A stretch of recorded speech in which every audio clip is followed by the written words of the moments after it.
سردی سے بچنے کے 11 طریقے۔ اپنے کانوں کی حفاظت اور ان کو گرم رکھنے کے لیے مناسب بندوبست کیجیے۔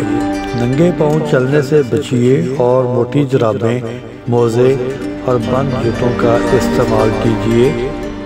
سردی سے بچنے کے لیے ہفتے میں کم از کم 2 بار ابلا ہوا انڈا استعمال کیجیے۔ موسمی پھلوں، موسمی سیب، کیلا اور تازہ سبزیوں کا استعمال کیجیے۔ سردی کے موسم میں پانی اور پھلوں کے جوس کا زیادہ استعمال فائدہ مند ہے۔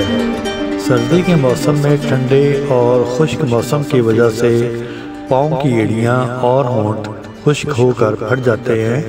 اس صورت میں لیکوڈ گلیسرین اور جیلی کا استعمال کیجیے۔ حتی الامکان وقت ملنے پر کچھ دیر کے لیے دھوپ میں بیٹھیے۔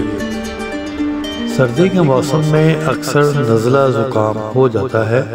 اس صورت میں گرم پانی میں بام ڈال کر بھاپ لیجیے۔ نزلہ زکام کی شکایت کی صورت میں دیسی جڑی بوٹیوں کا جوشاندہ فائدہ مند ہے۔ خالی زمین پر نہ سوئیں، سردی کی وجہ سے بیمار ہونے کا خدشہ ہے۔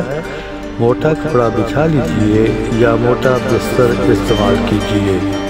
سردی کے موسم میں موٹر سائیکل پر سفر کرنا خطرناک ہو سکتا ہے۔ اگر موٹر سائیکل پر سفر کرنا پڑے تو ہیلمٹ اور گرم لباس پہن لیجیے۔